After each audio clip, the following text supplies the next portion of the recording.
আমরা যে খুতবাটা দিচ্ছি মসজিদে, সেই খুতবাটাকে অনেকেই বলে যে এটা যুগোপযোগী না। তাহলে কি এটাকে কি সংশোধন করার প্রয়োজন আছে, নাকি যেটা আছে সেটাই চলবে? এটার মূল বিষয়টি হলো, যারা বলেন খুতবা যুগ উপযোগী হতে হবে, অর্থাৎ যে এলাকায় খুতবা দিয়ে ওই এলাকার ভাষায় হতে হবে, এটা আসলে উদ্দেশ্য। আর সমসাময়িক রাজনীতি বা দেশের অর্থনীতি সব মেলাই হবে। এখন প্রশ্ন হলো যে খুতবার উদ্দেশ্য কি আসলে বক্তব্য অর্থাৎ ওয়াজ, নাকি এটা একটা ভিন্ন ইবাদত যাকে বলা হয় জিকির? ওয়াজকে আরবিতে বলে তাজকির, আর ইবাদত হলো জিকির। তাহলে খুতবা কি জিকির নাকি তাজকির, এটা আগে সিদ্ধান্ত নিতে হয়। যদি খুতবার তাজকির হয়, ওয়াজ হয়, তো তাহলে ওনাদের দাবি ঠিক। আর যদি খুতবার তাজকির না হয়ে জিকির হয়, তাহলে ওনাদের দাবি ঠিক নয়, এটা অবাস্তব একটা দাবি। এখন আমরা যদি কোরআন হাদিসের দিকে লক্ষ্য করি, আমরা দেখি কোরআন হাদিসে খুতবাকে জিকির বলে উল্লেখ করেছে, তাজকির বলে নেই, ওয়াজ বলে নেই। যেমন জুমার ব্যাপারে কোরআনে কারিমে যে আয়াত আছে, ইজা নুদিয়া লিস-সালাতি মিন ইয়াউমিল জুমআতি ফাসআউ ইলা যিকরিল্লাহ, জিকির। এখানে যিকরুল্লাহর মানে হলো খুতবা, খুতবা শোনার দিকে দৌড়ো, যাও খুতবা শোনো। 2 নম্বর হাদিস শরীফ, যেমন বুখারী শরীফে আছে, ইজা খারাজাল ইমামু হাজরাতিল মালাইকাতু ইয়াস্তামিউনা যিকরা, ইমাম যখন বের হন খুতবা দেওয়ার জন্য, তখন ফেরেশতারাও কান পেতে জিকির শোনেন। জিকির মানে এটা একটা ইবাদত। 3 নম্বর ইজা খারাজাল ইমামু তাবু সুহুফাহুম ওয়া ইয়াস্তামিউনা যিকরা, এটাও বুখারী শরীফে আছে। ওনারা যে লেখেন মানুষের আমল, এটা বন্ধ করে দিয়ে জিকির শোনেন। 5 নম্বর ইমাম শামসুল আইম্মা আস-সারাকসি, অনেক বড় একজন ইমাম ছিলেন, মেধাশক্তি এই পরিমাণ ছিলেন। ওনার কিতাব আমাদের এখানে রাখা আছে, ওই পাশের সোনার রঙের সুন্দর কিতাবটা, ওই পাশের, এটা 30 খণ্ডের কিতাব। উনি লিখতেছেন আমার কিতাব, এই কিতাবের মধ্যেই আল মবসুতের মধ্যে উনি লিখতেছেন, লানা আন্নাল খুতবাতা যিকরুন, খুতবা হলো জিকির, তাজকির নয়। এটা ওয়াজ নয়, বক্তব্য নয়, এটা হলো জিকির। আচ্ছা, এরপরে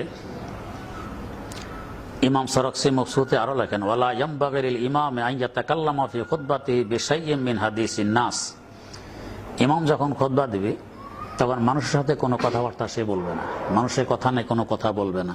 কেন? করলে আন্নাহু যিকরুন মানজুম, এটা হলো একটা ইবাদত, ইবাদতের মধ্যে ওখানে কথা বলা যায় না।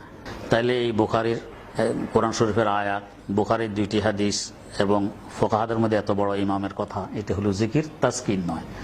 অতএব এটাকে অন্য ভাষায় নিয়ে যেতে হবে যুগোপযোগী করার জন্য, এ কথাটি সঠিক নয়।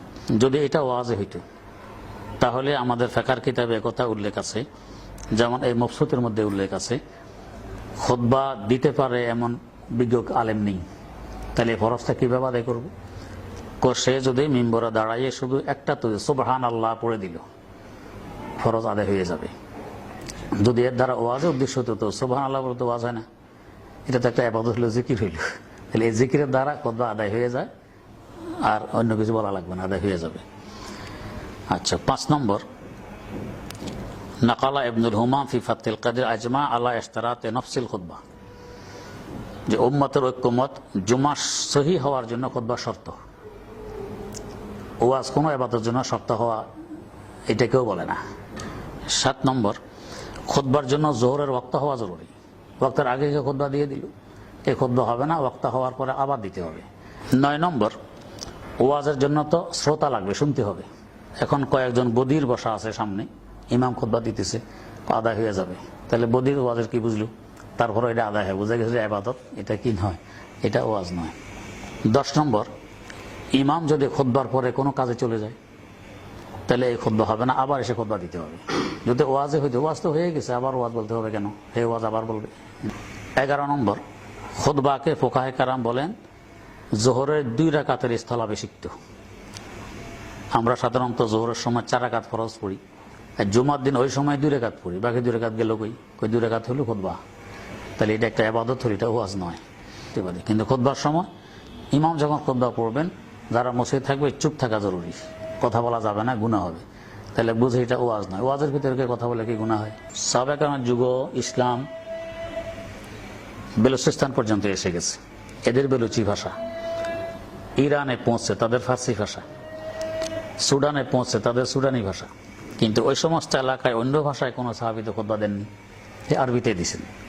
হ্যাঁ, তো যদি এটা ওয়াজে হইতো, যে এলাকার যে ভাষা সেই ভাষায় দিতে হইতো, সাহাবায়ে কেরামে দিতেন, তো ওনারা দেন নাই কেন? তাহলে বোঝা গেছে এটা হলো ইবাদত, এটা ওয়াজ নয়, এই জন্য ওনারা ভাষা পরিবর্তন করেননি।